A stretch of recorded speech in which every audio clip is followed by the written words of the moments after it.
morning, Admiral. How are you? Doing great, Hugh. How are you? Good, but no new book from Stav this year? I mean, what's the deal? It's summer. I need a Stavridis book. That's because I have two coming out next year. One is the Oh, sequel to 2034. It's 2054, a novel about artificial intelligence and war. That comes out in March. And then in the fall, I'm very excited to have a novel of historical fiction coming out about the Second World War. Yeah, complete departure for me. oh, very exciting. What part of the I just reread or actually listened to The Winds of War and War and Remembrance for writing a Washington Post column. Which part of the war? Because you can't out woke. Yeah, no, this starts in 1937 in Key West, Florida, with a young man who decides to go to the U.S. Naval Academy, and he graduates in 1941. And this book covers 37, his years at the Academy, 41, Pearl Harbor, obviously, and runs right up, but does not include the Battle of Philippine Sea. So the second volume, already under contract with Penguin Press Random House, will cover 45, 44, 45 to the end of the war. And I envision a total of 5 books in the series. The challenge from the publisher was write the American version of Patrick O'Brien, not The Age of Sail, but World War II, heavily influenced by Herman Wouk, by the way. Is your young sailor going to start on a destroyer like an admiral I know?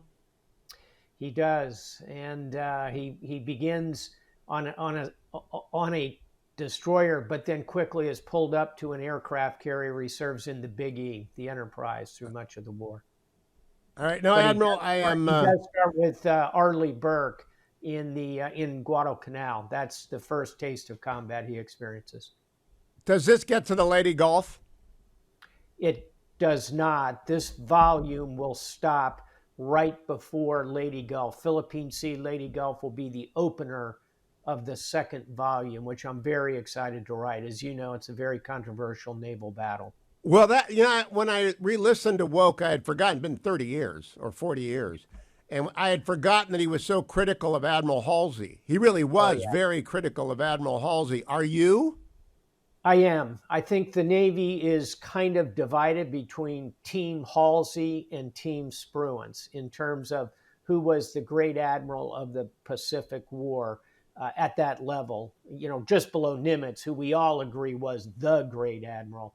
But just below Nimitz, as you know, Nimitz alternated command of those fast carrier task forces between Halsey and Spruance. Halsey had his purposes. I would take Spruance for the long throw. Yeah, I also was surprised to remember how complimentary he was in a backhanded, subtle way of CNO King. Because I wrote Jerry Hendricks, our mutual friend. I said, is there a biography of King? There are biographies of Marshall, Nimitz, and Eisenhower, and I'm re-listening to American Caesar right now. But did anyone ever write about King? Yes, the great book about King is by a man named Thomas Buell. It's called Master of Sea Power, and it's a very balanced look at King. As you know, he was a very tough character. My favorite line, by the way, from Admiral King is the following: the mark of a great ship handler is never getting in a situation that requires great ship handling. It is that ability to project yourself. Isn't that a great line? That's Yeah, it King. is. Yeah. But yeah, everybody disliked him. He invented his own uniform. He was this immense character. Com Sink, was his title, commander of the overall fleet, and he was a handful. Thomas Buell, master of sea power. While I'm All on right. Thomas Now, Buell, I have to mention Buell also wrote the best biography of Spruance with a great title also. It's called The Quiet Warrior. Raymond how do you Spruance, The spell Quiet Buell? Buell. Buell. All right. Good to know that. Now, Admiral, I need some help. I'm writing a Sure. Washington Post column, and I want to persuade Senator Tuberville to drop this hold. And I want to persuade him that it's very bad for everybody, not just the general officers and the admirals, but for everybody in the uniformed services. Am I right? And what's the best argument to make to him? You are right. And I think the best argument is that um, everyone is focused on this tiny, relatively tiny, few hundred handful of 4 stars.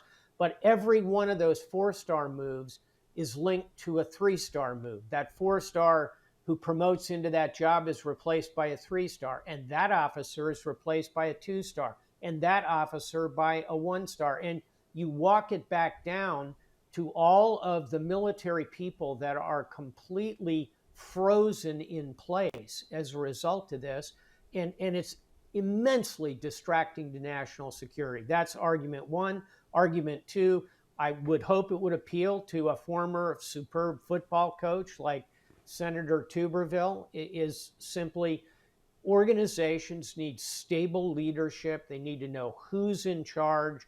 And when you have an acting in charge for what could be an extended period of time, it is extremely deleterious to that organization. Would he want a football team that had an acting coach that was always looking over their shoulder or wondering when the real coach was going to show up? I think those are the two really powerful arguments that certainly resonate for me, and I hope ultimately they resonate for Senator Tuberville.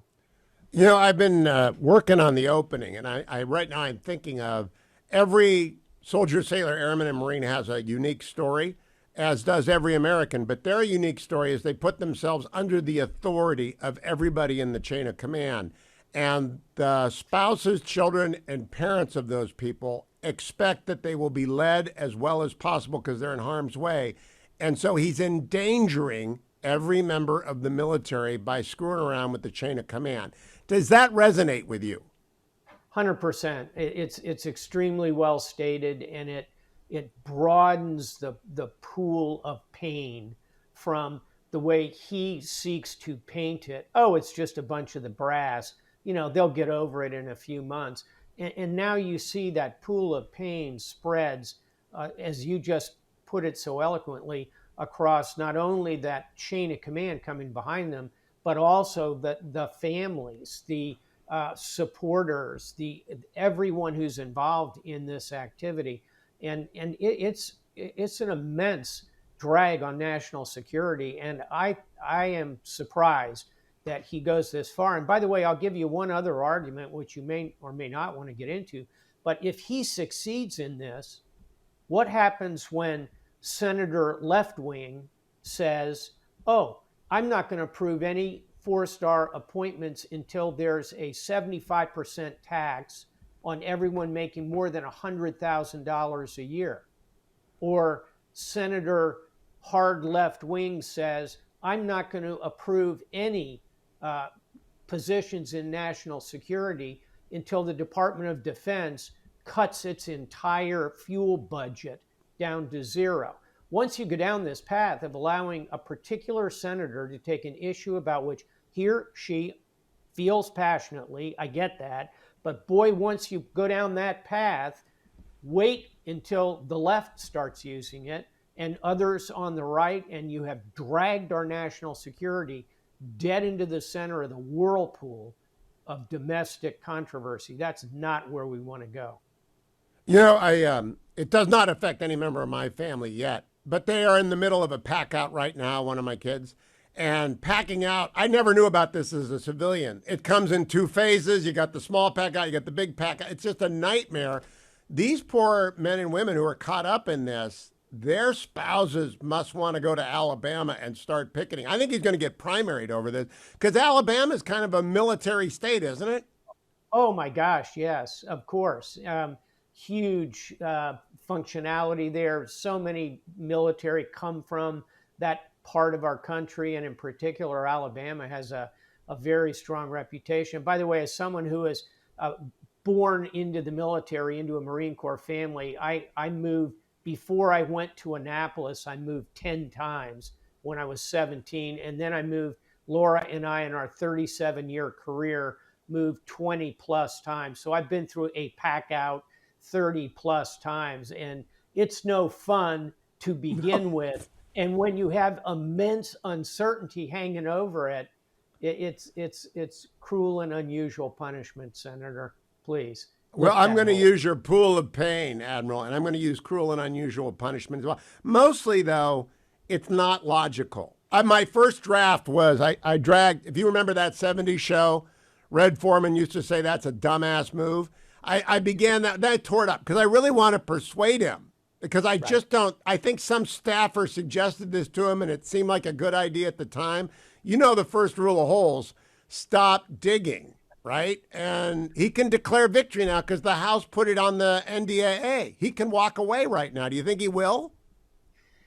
I think he will, to be honest with you, for the powerful political reason that um, if he is allowed to truly drive this home through the entire NDAA once it gets through the Senate, again, you are opening the door to immense mischief on both left and right. And I am hopeful that articles like yours that come from people like you who are kind of center right will be convincing to Senator Tuberville in a way that he is unconvinced, evidently, by those on the left who respond to this. So let's hope the entire political spectrum can agree that this is not how we want to do business with our national security. Hey, he's a football coach.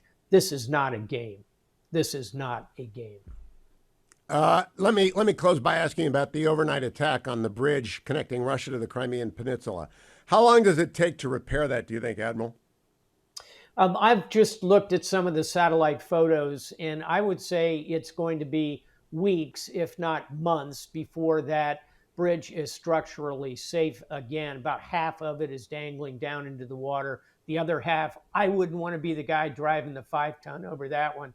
So I think it's not a immense body blow, but it's significant. And by the way, here's the punchline: it'll slow down logistics going to where the Ukrainians are going to attack. It's clearly the point of this, was to slow down the ability of Russia to resupply. So watch for that summer offensive. I think it's going to start ramping up pretty quickly. Admiral James Stavridis, retired, former NATO Allied Supreme Commander. Thank you. Looking forward to those two books next year. It's summertime. I need a Stav book.